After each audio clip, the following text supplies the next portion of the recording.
família simples e do campo, foi de Ijuí, passando para Santo Augusto, que ele conquistou o cargo do comando da Assembleia Legislativa, da Agricultura e atualmente o secretário do Desenvolvimento Econômico do Rio Grande do Sul. Aos 51 anos de idade, Hernani Polo comanda a economia desse estado. Um homem de bastidor, mas público. Sabe receber a todos com alegria, disposição e amizade. É porque foi assim que eu conheci ele. Então não há por que não dizer isso na introdução desta entrevista com o secretário do Desenvolvimento Econômico do Rio Grande do Sul.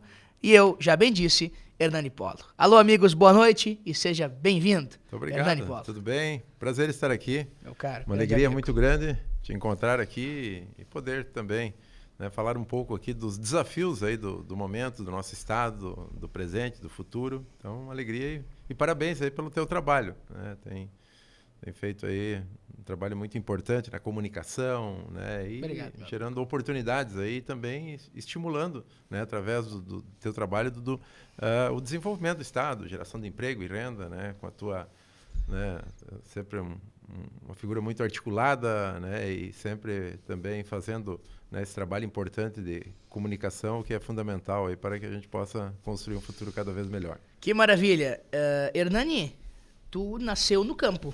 Nasceu na lavoura de soja, no meio das vacas, minha no família, leite. Meus pais, agricultores, lá no interior de Santo Augusto. Na verdade, eu nasci em Ijuí, fui registrado em Ijuí, na verdade. Foi registrado mas em Ijuí. Sempre morei em Santo Augusto, lá no interior de Santo Augusto, até quando eu vim a Porto Alegre. Até lá, eu sempre morei no interior, os meus pais residem, e nós temos uma propriedade lá no interior de Santo Augusto, até hoje, na produção de grãos, de leite também.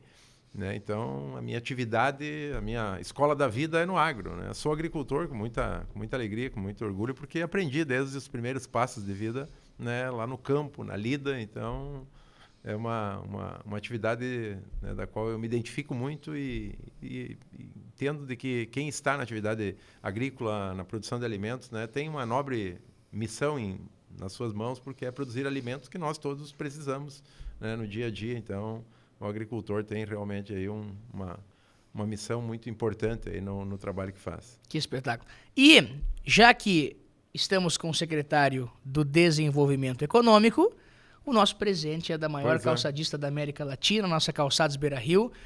Puxa a caixinha para nós aqui, secretário, que trouxe esse tênis maravilhoso de corrida. O senhor corre, secretário? Pouco. De vez em quando. De vez em quando. Mas muito bom, já. Ó, tênis de corrida aqui, aí, ó. Espetacular. Presente pro amigo especial. Roberto Argento. Nosso amigo Roberto Argento. Um abraço. Que agora a grande empreendedor. Grande empreendedor. Tem uma história 500 mil pares de calçados por dia. E esse tênis, o Hernani, que já vem com uma sola nova de sapato, aí, uma tecnologia nova da Beira-Rio, que a Beira-Rio traz pro Brasil, uma sola bem interessante, que se chama Lightform. Então, uma tecnologia nova que está chegando ao Brasil por interseção da Calçados Beira-Rio, com a sua marca Activita, destinada à saúde, muito obrigado pelo presente. Que maravilha. Farei bom uso. Ei, coisa boa. Hernani, e também perguntando, também te questionando sobre, além da vida no campo, como é que tu foi para a cidade? Porque tu se desenvolve, a tua carreira política, ela começa na cidade.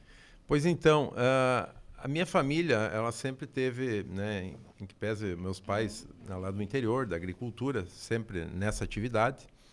O meu pai está com 80 anos agora e mesmo assim está ligado ao campo. Hoje o meu irmão é que toca a nossa propriedade lá no município. Mas a minha família, os meus pais, acabaram o pai primeiro, se envolvendo na política municipal lá em Santo Augusto. Ele concorreu a prefeito, foi prefeito de 93 a 96, num primeiro mandato. Depois a minha mãe foi vice-prefeita de 2001 a 2004 e o meu pai novamente prefeito de 2009 a 2012. Então, naquela primeira candidatura do meu pai a prefeito, naturalmente me envolvi no processo eleitoral municipal E a partir daí, mesmo tocando atividade, trabalhando na agricultura, eu acabei indo também para a política e tive o meu mandato, o primeiro mandato eletivo no cargo de vereador em Santo Augusto no ano de 2000, né, que coincidiu naquele período com a minha mãe como vice-prefeita e eu no mandato de vereador. Tu foi base ou oposição da tua mãe? Base. O meu tio era prefeito. Teu tio era prefeito. O tio era prefeito, a mãe é vice e o sobrinho e filho o irmão vereador. do meu pai, concorremos todos juntos. Se fosse oposição, o problema familiar era grande, né? E não era nepotismo, todos eleitos, né? Exatamente. Voto. Então, o povo que escolheu. E eu acabei sendo, naquela eleição, o vereador mais votado proporcionalmente do Rio Grande do Sul. Nossa! Né? Fiz uma votação O expressiva. que é uma votação na época? Na época lá, 1.098 votos. Uma cidade de quantos mil habitantes? Uma cidade de 9 mil eleitores. Nossa! 9 mil eleitores, tinha em torno de 13 mil habitantes. 9 mil eleitores, 10% dos votos para vereador foram em ti. 11,7% dos votos válidos naquela eleição. Então foi uma votação super expressiva e foi a minha primeira experiência como vereador em mandato eletivo. E depois disso, aí veio para Porto Alegre. Aí depois o Jerônimo Guergen, que é lá de Santo Augusto também, e somos amigos da juventude, ele se elege deputado estadual, aí me convida e eu venho a Porto Alegre e assumi como chefe de gabinete dele na Assembleia Legislativa. Fiquei por 8 anos, 2 mandatos que ele teve como deputado estadual. E aí o deputado Jerônimo, na época estadual, concorreu a deputado federal. Em 2010 eu concorri a deputado estadual, né? E aí fiquei suplente naquela eleição, mas por um curto período, né? Nós tivemos a fatalidade de um deputado nosso que estava no mandato, né? Teve um acidente. Aí eu acabei assumindo o mandato em final de 2011 e aí então fiz aquele primeiro e depois reeleição em 2014, 18 e 22. No quarto mandato já. Quarto mandato. Mas nesse período tu chegou a passar por outros cargos, né, de governo. Exato.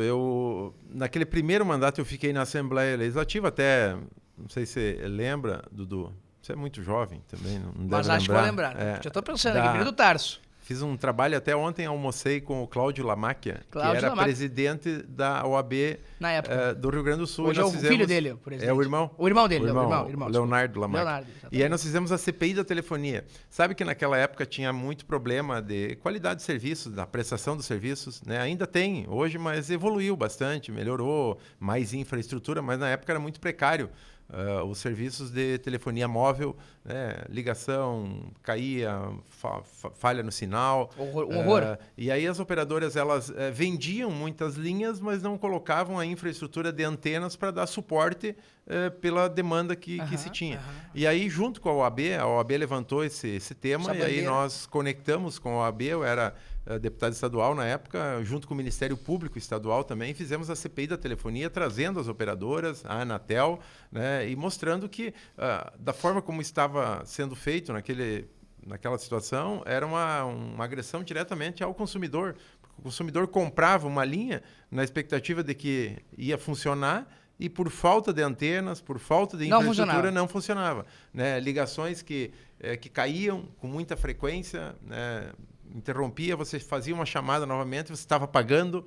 Então, tinha um dano minúsculo, individualmente falando, mas num conjunto de mais de 200 milhões de linhas telefônicas, né, R$1 a mais que você cobra do consumidor, individualmente é quase insignificante, mas num somatório é um valor absurdo.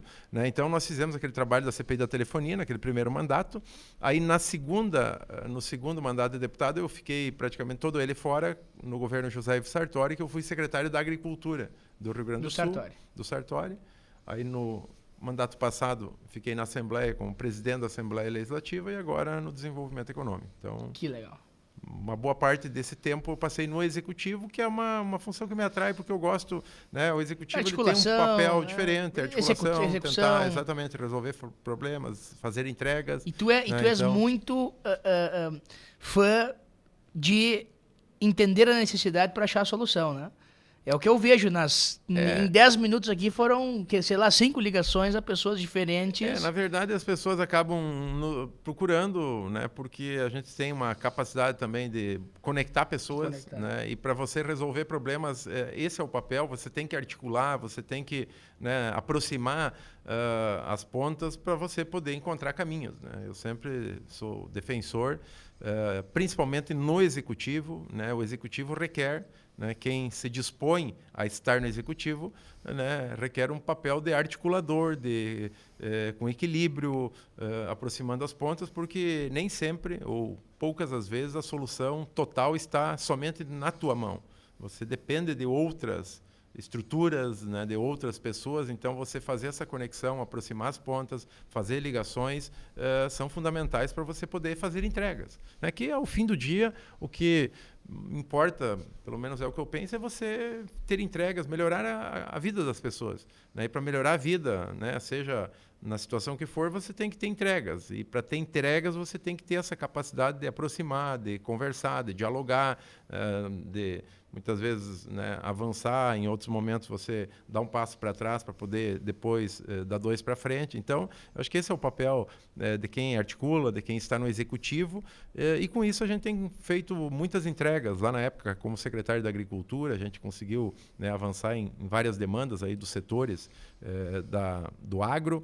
Agora também no desenvolvimento econômico, estamos conseguindo avançar muito aí nessa missão, junto com o governador Eduardo Leite e o vice-governador Gabriel, né, assim como foi lá com o governador Sartori e o vice Cairoli, né, um trabalho conjunto de parceria, né, sempre buscando, né, fazer o melhor, ou, né, da melhor forma o trabalho, em que pese a gente tem limitações também, mas é um desafio legal e eu gosto muito do executivo e dessa, né, possibilidade de poder, através do nosso trabalho, né, gerar desenvolvimento, empregos e contribuir aí com uma melhor condição do nosso estado.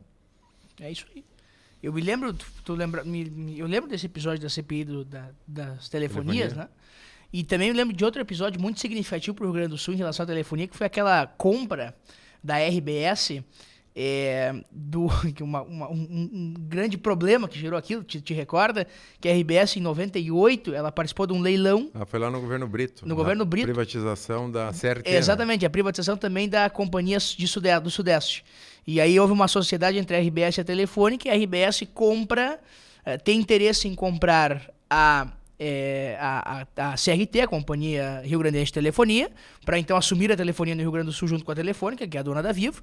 E aí, numa articulação muito bem feita pelo então presidente da Telefônica, o espanhol, agora me esqueci o nome dele, e numa articulação ao mesmo tempo malandra, porque não comunicou a família Sirotsky sobre o assunto, a RBS acaba comprando sem saber a Companhia do Sudeste de Telefonia, e o que era para ser 1 foi 5, e aí quase houve uma crise econômica. Eu lembro, na época eu estava lá em Santo Augusto, mas acompanhei pelas notícias. São os dois feitos da telefonia no Rio Grande do Sul, assim, dois momentos bem importantes da telefonia no estado.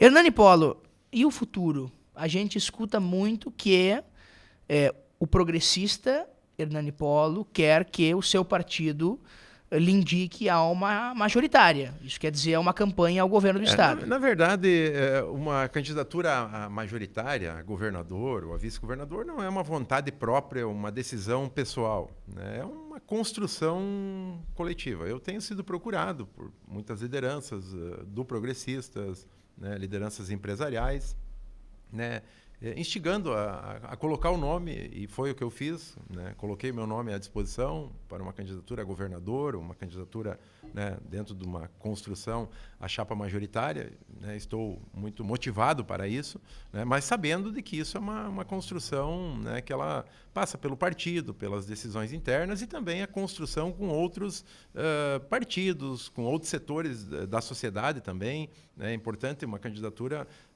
somente o partido ela não te sustenta num projeto, né, numa expectativa de você avançar e construir a vitória. Você tem que ter o apoio do partido, que é natural, que é importante, né, essa conexão, mas também o candidato e a candidatura tem que ter essa ligação aí com os setores da nossa sociedade.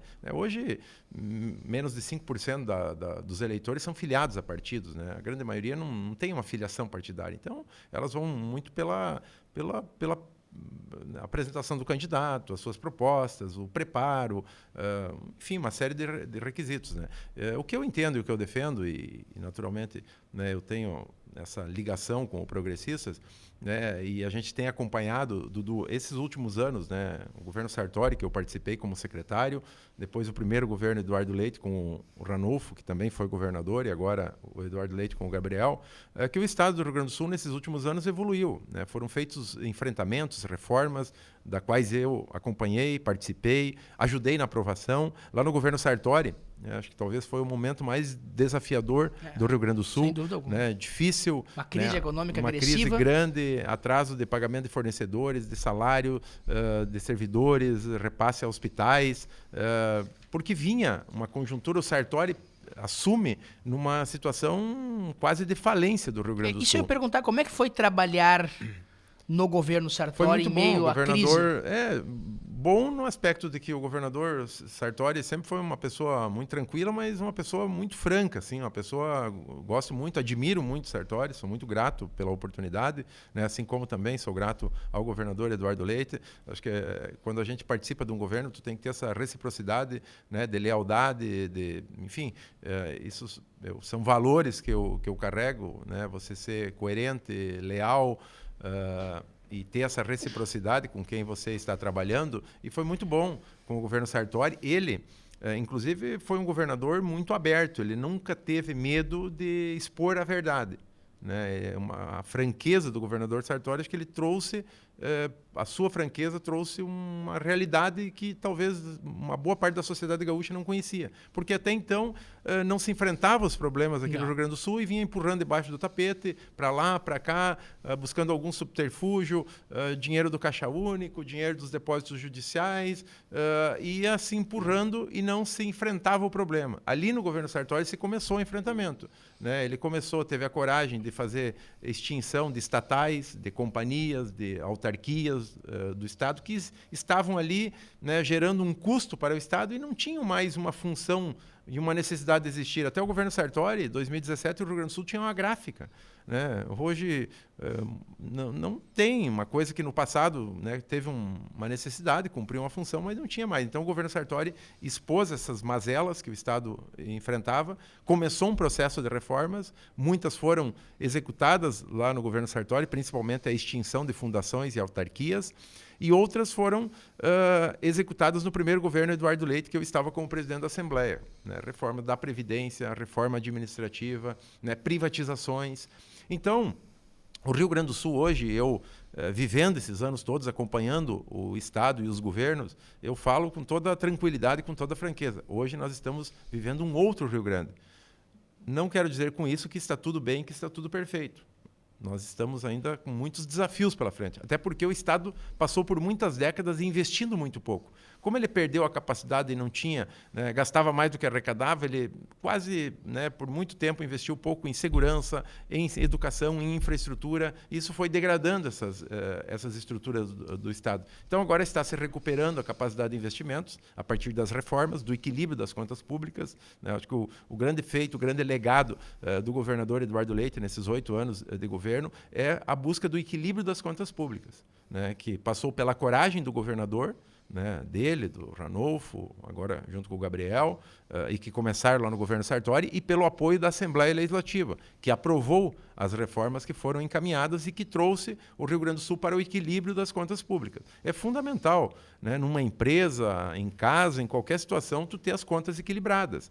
Né, e foi o que se conquistou. E isso é um patrimônio que nós precisamos preservar no futuro para que o Estado possa ir investindo, como está se fazendo, melhorando essa performance de investimentos, mas cuidando das contas, cuidando, né, do equilíbrio fiscal. Então, essa foi uma conquista importante. Claro que os desafios que nós temos pela frente são grandes também, né, um valor alto de dívida com a União, né, dívida com precatórios, tem que aumentar os investimentos na saúde e na educação, nesse acordo que está sendo feito com o Ministério Público, porque, historicamente, o governo do Estado computou alguns gastos na despesa da saúde, por exemplo, que tu tem um mínimo constitucional de 12%, despesas, por exemplo, com o pagamento do IP Saúde, que não pode ser computado como despesa em saúde. Então, agora o Estado vai ter que investir mais dinheiro para poder alcançar o mínimo constitucional, assim como na educação também. O Estado, historicamente, o governo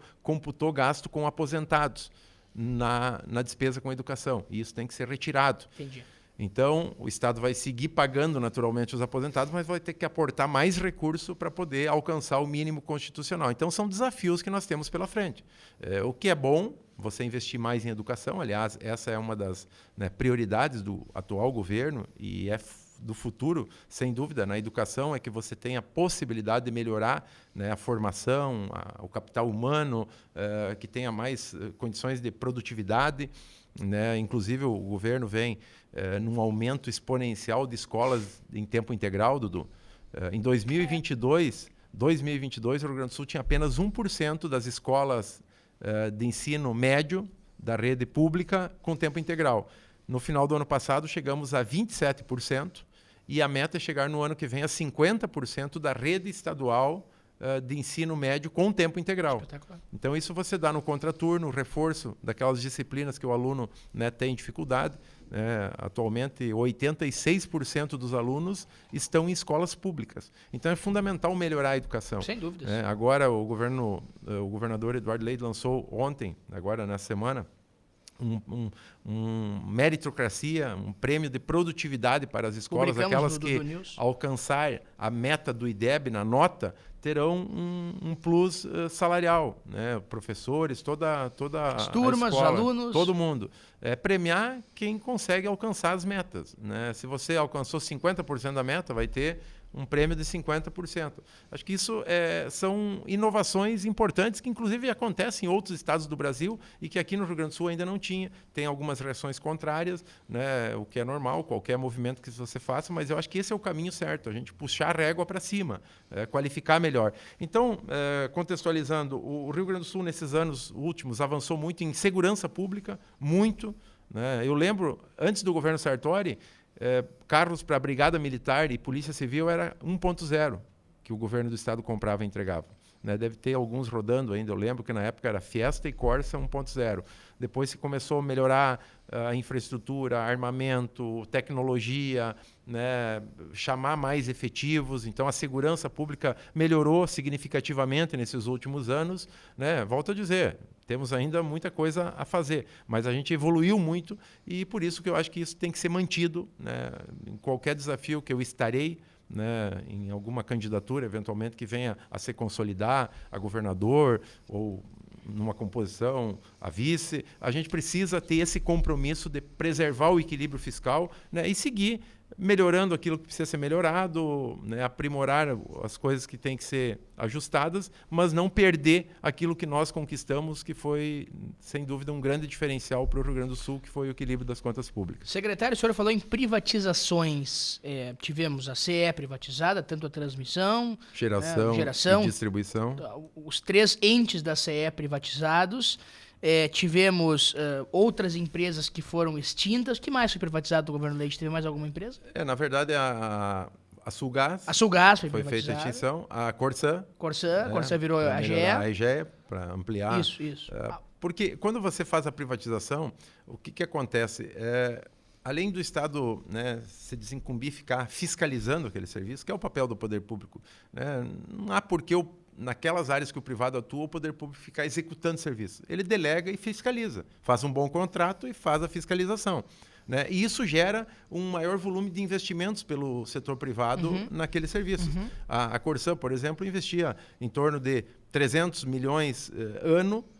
A IGEA está investindo 1,5 bilhão por ano. Em 10 anos serão investidos 15 bilhões de reais em saneamento, o que é, sem dúvida, fundamental para te ter uma melhor qualidade, inclusive na saúde da população, porque o saneamento é prevenção de doenças que acontecem e que depois o próprio poder público gasta para tratar a população nessas doenças. Então, a gente precisa avançar nisso. Concessão de estradas também, de rodovias, algumas já foram concedidas, outras estão sendo em fase de concessão, outros projetos estão sendo estudados. Então, o Estado tem que ter essa visão aberta de conceder. Não adianta a gente brigar com a concessão ou com a privatização. A gente precisa brigar para fazer um bom contrato. Um contrato que garanta investimentos e que tenha uma tarifa justa para o usuário. Ele vai pagar mas ele precisa ter a contrapartida do serviço sendo melhorado, Bem executado. bem executado, com investimentos. Então, aí fica o poder público fazendo a fiscalização desse processo. Então, eu tenho pleno acordo nesse caminho. E não é aqui o Rio Grande do Sul, você pegar Paraná, São Paulo, Mato Grosso, outros estados e outros países, né, todos avançaram na infraestrutura através desse modelo, e é exatamente esse o caminho que a gente precisa trilhar. E qual a sua opinião sobre a privatização do Banrisul? Olha, esse é um processo bem complexo, porque o Banrisul, ele tem, inclusive foi apresentado os resultados, ele tem um resultado positivo, né? Nós estamos falando em companhias aqui que, vamos pegar a CE. A CE, o usuário pagava a conta de energia elétrica e ela não repassava o ICMS para o governo do estado. Então, eram empresas deficitárias, com graves problemas estruturais, né, com grandes número de ações trabalhistas, eram empresas que não produziam um resultado positivo. E, além disso, baixíssimos investimentos. Então, o serviço ia sendo precarizado dia após dia. A CE, por exemplo, nós estávamos muito próximos de perder a concessão, né? Você demora um pouco, porque é uma concessão federal. Claro. O governo ia perder a concessão e ia ficar com todo o passivo. Então, foi no 50 do segundo tempo, quando se conseguiu fazer a privatização, né?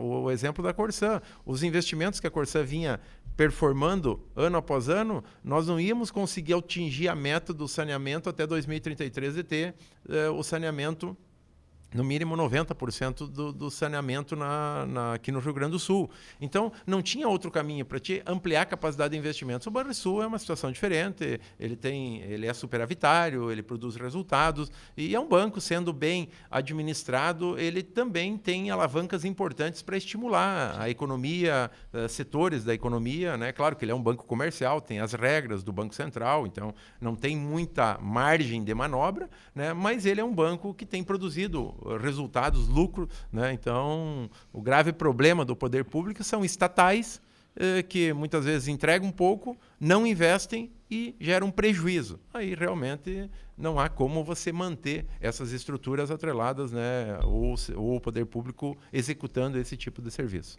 Calçados Beira-Rio, quem anda com fé vai de Beira-Rio nos pés. A Beira-Rio que tem a Activita, a sua marca de saúde, de corrida, de exercício, de esporte. Temos diversas opções de tênis diferentes, masculinos e femininos, produzidos pela Calçados Beira-Rio, agora com essa nova tecnologia Lightform, tecnologia 0 km. Vamos ver o que diz a Beira-Rio?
Dito e visto o que diz a Beira-Rio, eu estou igual aqui, o Rui Carlos Osman com o Notebooks Dell, lendo aqui o meu script da Calçados Beira-Rio.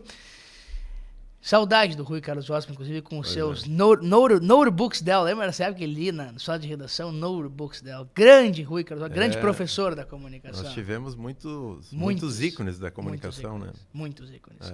É. E muitos continuam fazendo história, né? Temos muitos amigos aí em temos comum. outros começando aqui, como o Dudu News aí. Mas é isso aí. Coisa linda. Precisamos de pessoas que hoje a gente muitas vezes identifica, né, em várias áreas, e na política não é diferente, né?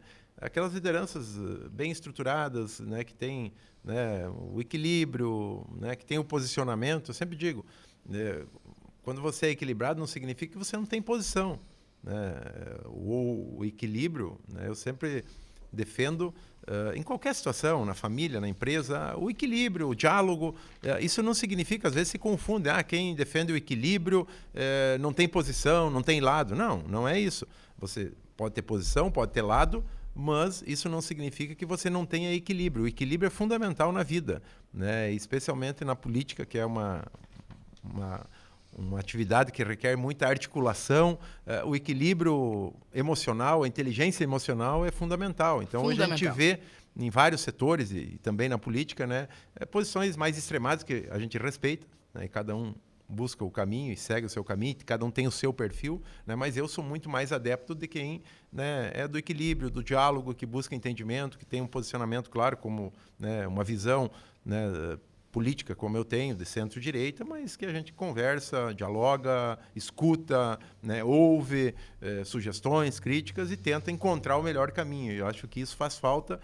Quanto mais pessoas assim nós tiver na comunicação, na política, no meio empresarial, a gente vai ter condições de construir uma sociedade melhor, né? Então, o mundo fica melhor, né? Exatamente. Essa alusão ao Rui Carlos Osterman aí, né, isso nos relembra um pouco a importância de nós termos pessoas, né, com posicionamento, mas com equilíbrio, com respeito, né, o que é fundamental aí dentro do processo, né, para construir uma sociedade melhor.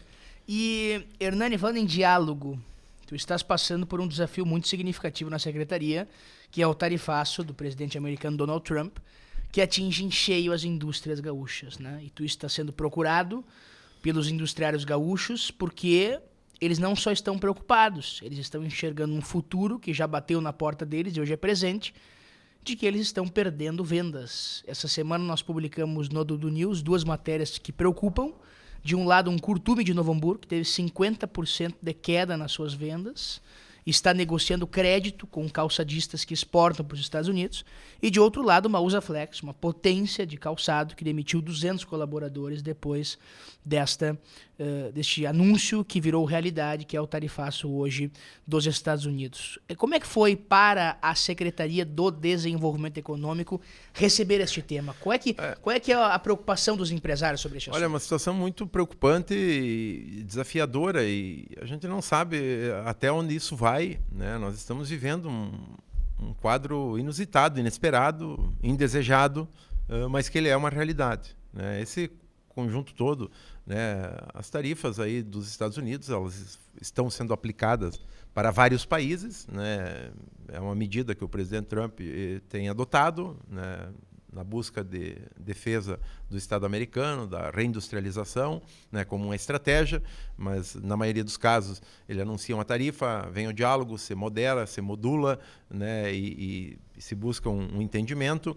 No nosso caso aqui, além das questões econômicas envolvidas com o tarifaço, nós temos a geopolítica, nós temos a ideologia, misturou, né? Isso que nos preocupa muito. E nós, enquanto gestores, e na função como executivo, o governador Eduardo Leite também tem essa visão, nós temos que buscar encontrar caminhos. E é natural que esse problema, a solução dele está em nível nacional, e é a diplomacia do governo brasileiro, e cabe ao governo, ao executivo, buscar a mediação, em que pese tenha posições extremadas na Câmara, no Senado. Quem tem a responsabilidade e que tem que buscar o diálogo é o executivo. Quem está no executivo precisa mediar isso. A partir dessa fala, rapidamente, a partir dessa fala, tu considera que o governo brasileiro, o governo do presidente Lula, tem responsabilidade nesse tarifaço? Com certeza. Tem na busca de solução, né? Eu vejo o governo federal muito acomodado, não indo atrás, mesmo com declarações que acontecem do presidente Trump, o governo brasileiro, o presidente da República, precisa ir atrás, buscar para defender a economia. Nós não podemos deixar questões ideológicas se sobrepor à ética da responsabilidade e da defesa da nossa economia. São empresas que você citou aqui, são empregos nossos que estão acabando, né? E isso nos preocupa muito. Aquilo que está ao alcance do governo do Estado está se fazendo. O governador Eduardo Leite, há 2 semanas atrás, né, se lançou uma linha de crédito para atender essas empresas que exportam para os Estados Unidos. Agora, nessa semana também, né, se anunciou a liberação de 400 milhões de créditos de ICMS acumulados, porque as empresas elas compram os seus produtos e vão acumulando crédito. Quando elas vendem para o mercado interno, que tem ICMS, você utiliza aquele crédito. Nesse caso, como é a exportação, não tem ICMS, a empresa fica com aquele saldo acumulado. O que o governo do Estado fez? Liberou esse saldo para as empresas que exportam para os Estados Unidos, que são medidas que estão ao nosso alcance, mas que são paliativos. Elas não resolvem o problema. Paliativos. São medidas paliativas, porque você dá uma linha de crédito, se ele não conseguir vender e seguir exportando, como é que ele vai pagar essa linha de crédito? Mas, enfim, é uma coisa que está possível ser feita aqui em nível estadual.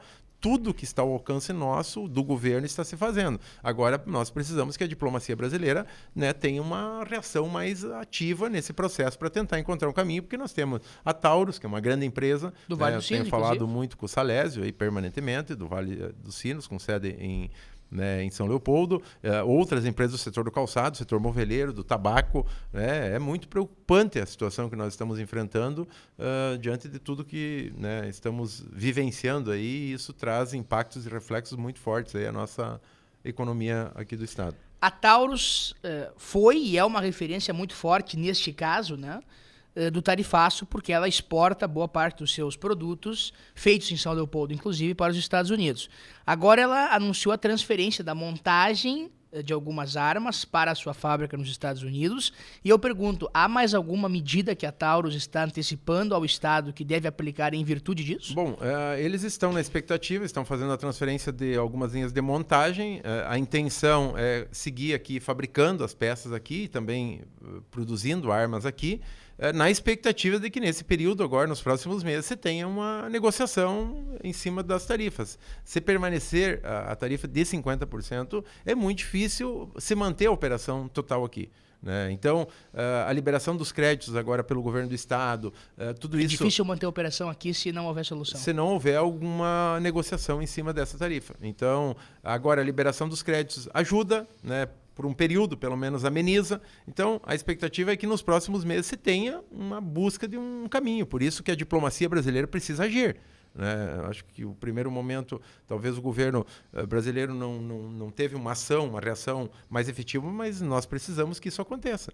Porque senão setores, com a tarifa de 50%, poucos setores conseguirão sobreviver exportando para os Estados Unidos. E tem muitas empresas que ou a grande parte da sua produção é para o mercado americano. Então, essas empresas ficam sem opção. Nós estamos, inclusive, com a Invest RS trabalhando para abrir outros mercados, mas a gente sabe que isso não é de uma hora para outra. A abertura de um mercado é complexo, você tem que ir negociando. Muitas vezes leva anos, muito tempo, para você conquistar o mercado e conseguir colocar os seus produtos, porque aquele mercado já tem